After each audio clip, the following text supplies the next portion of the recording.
In the name of Allah, the most merciful and the most beneficial, the sole creator, sole sustainer, and the sole master of the whole cosmos. Dear students of class 6th, I welcome you all after a long period of examinations with the Islamic greetings. Assalamu alaikum wa rahmatullahi wa barakatuhu. Dear students, in this very video lecture, we are going to start the first chapter of your T2 syllabus, that is perimeter and area. Perimeter and area. This chapter is very important as far as the class 7th, 8th, 9th, 10th is concerned. बेटा इन सभी आगे आने वाली classes में ये chapter के concepts आपको देखने को वहां पे मिलेगी, इसलिए बहुत ही इंपॉर्टेंट है। इससे पहले कि हम पेरीमीटर और एरिया चैप्टर स्टार्ट करें, ठीक है, ये बेहतर होगा हमारे लिए कि हम ये दोनों ज्योमेट्रिकल कंसेप्ट्स, जैसे पेरीमीटर है, एरिया है, और हमारे पास में कुछ और ज्योमेट्रिकल कंसेप्ट्स होते हैं जैसे वॉल्यूम होती है, कैपेसिटी होती है। ये पेरीमीटर और एरिया कौन से ज्योमेट्रिकल कंसेप्ट्स है और किन ज्योमेट्रिकल फिगर्स के रिलेटेड में ज्योमेट्रिकल कंसेप्ट्स है, ये पहले हम चीज देखेंगे। ठीक है बेटा, हमने आपको जब सॉलिड्स पढ़ाया था बेटा, 3 डायमेंशनल शेप्स पढ़ाया था, वहां पे हमने आपको बताया था सबसे चोटी की हैसियत रखने वाला जो ज्योमेट्रिकल कंसेप्ट है वो है बेटा पॉइंट। पॉइंट का कोई पार्ट नहीं होता, इसकी कोई लेंथ नहीं होती है, ब्रेड्थ नहीं होती है, हाइट नहीं होती है। ठीक है बेटा, एज अ रिजल्ट ना इसकी लेंथ होती है, ठीक है बेटा, ना इसका एरिया होता है, ना इसका पेरीमीटर होता है, ना इसका कोई वॉल्यूम होता है। एज अ रिजल्ट जो पॉइंट है बेटा, इसके साथ हम कोई भी ज्योमेट्रिकल कंसेप्ट एसोसिएट करते ही नहीं है। लेकिन पॉइंट्स को जोड़ेंगे तो लाइन सेगमेंट बन जाएगी। Let me assume I have the line segment A B, I have the line segment A B. ये हमारे पास में लाइन सेगमेंट है, ये भी एक ज्योमेट्रिकल कंसेप्ट है जो पॉइंट्स को जोड़ के हमें मिलता है। इसके साथ हम एक ज्योमेट्रिकल कंसेप्ट एसोसिएट करते हैं लेंथ का। क्या है बेटा? लेंथ का कंसेप्ट है। इसकी लेंथ कितनी है और उस लेंथ के फिर अपने अप्रोप्रिएट यूनिट्स हो गए। ठीक है बेटा, यहाँ तो मिलीमीटर जो हमारे पास में छोटे यूनिट्स होते हैं लेंथ के, यहाँ तो होगा सेंटीमीटर, या तो होगा मीटर, या तो होगा किलोमीटर, या तो होगा कोई और। ठीक है बेटा, यानी कि ये हमारे पास में लेंथ के यूनिट्स है। इसमें जो सबसे इंपॉर्टेंट जो यूनिट है, जो कि जिसको एसआई यूनिट बोला जाता है, जो साइनस में जितने भी डिस्टेंसेस आपको नापने पड़ते हैं वो इनको लास्ट में इन्हीं यूनिट्स में एक्सप्रेस किया जाता है, that is metre. Metre is the SI unit of the length. यानी कि अगर लाइन सेगमेंट होगी तो उसके साथ हम एक ज्योमेट्रिकल कंसेप्ट एसोसिएट करते हैं, वो है बेटा लेंथ का कंसेप्ट। क्या है बेटा? लेंथ का कंसेप्ट। अगर हमारे पास में प्लेन फिगर्स होगी, प्लेन फिगर्स होगी लेकिन कैसी? Closed plane figures. जैसे आपने पढ़ा है एक प्लेन क्लोज्ड फिगर, वो है सर्कल। ठीक है बेटा, उसके बाद में एक और प्लेन क्लोज्ड फिगर आपने बहुत सारी पढ़ी है, पॉलीगन्स, वो सभी प्लेन क्लोज्ड फिगर ही है। जैसे कि हमारे पास में ट्रायंगल, जैसे कि हमारे पास में है क्वाड्रिलेटरल, जैसे कि हमारे पास में कोई और पॉलीगन है, चाहे पेंटागन हो, हेक्सागन हो, हेप्टागन हो, सो एंड सो फोर्थ। ये सभी प्लेन क्लोज्ड फिगर्स हो गए।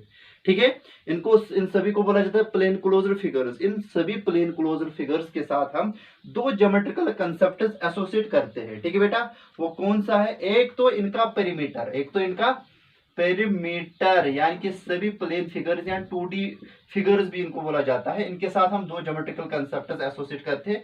पहला जो है बेटा दैट्स पेरीमीटर, और दूसरा है बेटा एरिया। एरिया, अगर मेरे पास में सर्कल है, इसका पेरीमीटर क्या है? पेरीमीटर का मतलब total boundary length of a plane closed figure. इसका पेरीमीटर कितना है, जिसको यहाँ पे एक सिनोनिम नेम से भी बुलाया जाता है, जिसको बोला जाता है इसका सर्कमफेरेंस। इसका सर्कमफेरेंस कितना है? ठीक है बेटा, इसी तरीके से हाँ, अगर हमारे पास में ये ट्रायंगल है, इसका पेरीमीटर कितना है? Total boundary length.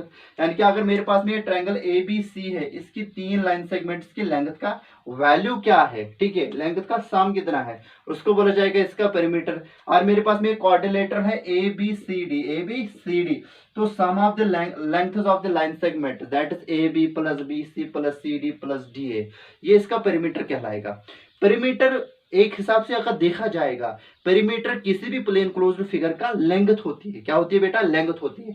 इसलिए जो लेंथ के यूनिट्स होते हैं ना बेटा, मिलीमीटर, सेंटीमीटर, मीटर या किलोमीटर, ठीक है बेटा, यही यूनिट्स हम इस्तेमाल करते हैं किसी भी ज्योमेट्रिकल फिगर का पेरीमीटर दर्शाने के लिए। और हमें लेंथ रिप्रेजेंट करनी पड़ेगी तो यूनिट्स हम कौन से इस्तेमाल करते हैं? सर मिलीमीटर का, सेंटीमीटर का, मीटर का, किलोमीटर का। ऐसा यूनिट इनमें से कौन है? सर मीटर का है। सभी जो साइंटिफिक डिस्टेंसेस, जब हम साइंटिफिकली काम करते हैं तो अगर डिस्टेंस हमने लिखनी पड़ेगी अपने यूनिट्स, उसके लिए क्या है सर? मीटर के यूनिट्स। ठीक है, यानी कि क्योंकि जो हमारे पास में पेरीमीटर होता है किसी भी ज्योमेट्रिकल फिगर का, किसी भी 2 डायमेंशनल फिगर का, ठीक है बेटा, वो हम वो असल में क्या होती है, that is actually the length. इसलिए उस पेरीमीटर का वही यूनिट्स होगी जो कि हमारे पास में लेंथ की यूनिट्स है, मिलीमीटर, सेंटीमीटर, मीटर और किलोमीटर। ठीक, तो यहाँ पे हम बेटा पहले तो लिखेंगे पेरीमीटर की डेफिनेशन क्या है। Perimeter of a plane closed figure, perimeter of a plane closed figure of a plane closed figure is defined as the total boundary length, is defined as it is total boundary length. यानी कि कुल मिला के किसी भी plane closure figure की या two dimensional figure की बाउंड्री लेंथ कितनी है, उसी टोटल बाउंड्री लेंथ को बोला जाता है बेटा पेरीमीटर उसका। Since perimeter is length, since perimeter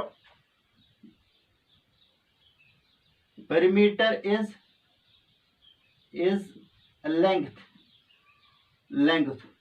so it is measured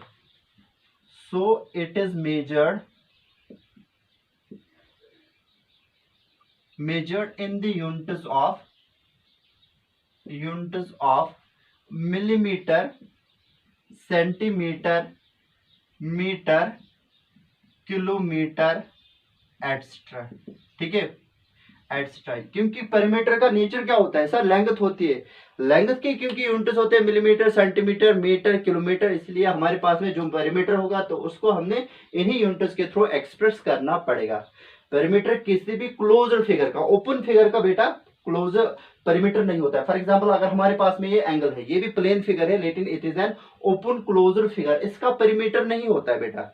इसके टोटल बाउंड्री लेंथ की हम बात नहीं करते हैं, बिकॉज जो भी फिगर हमारे पास में होगी अगर उसका पेरीमीटर आपको निकालना है बेटा, if you have to find out the perimeter of any figure that must be closed. Open figures का पेरीमीटर नहीं होता है। जो पेरीमीटर का कंसेप्ट होता है it is mainly related with the plane closed figure, जैसे कि सर्कल हमारे पास में, ट्रायंगल है, कोई और पॉलीगन है तो उनका पेरीमीटर हो सकता है। ठीक है, होप यू अंडरस्टूड कि पेरीमीटर क्या होता है। इन्हीं टू डायमेंशनल फिगर्स के साथ या इन्हीं प्लेन क्लोज्ड फिगर्स के साथ हम एक और कंसेप्ट एसोसिएट करते हैं जिसका नाम है एरिया।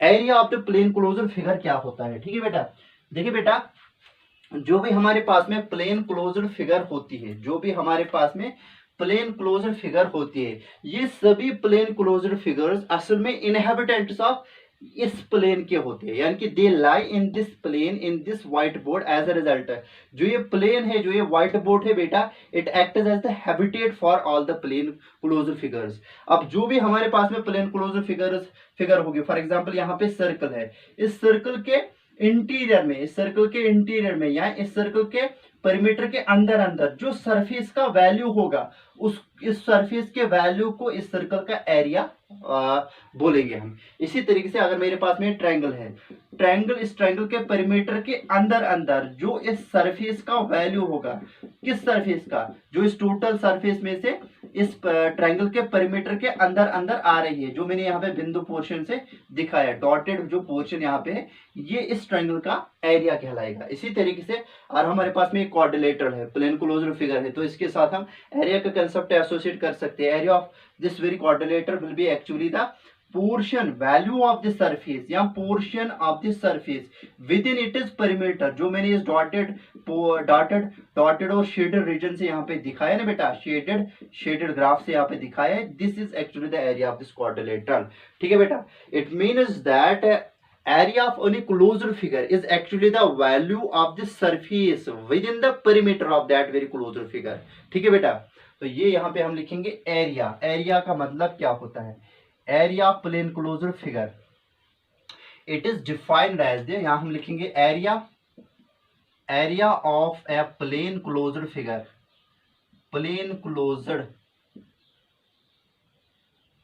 क्लोज्ड फिगर या 2D figure is defined as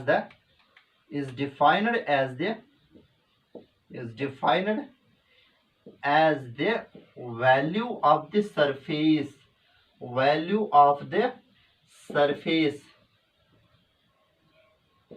surface with in its perimeter, with in its perimeter. यानी कि जो भी हमारे पास में प्लेन क्लोजर फिगर होगी, जो इसके पेरीमीटर के अंदर अंदर सरफेस का वैल्यू आता है, उसी को उसका बोला जाता है एरिया। ठीक है बेटा। तो the units of measuring the area are the units of measuring the area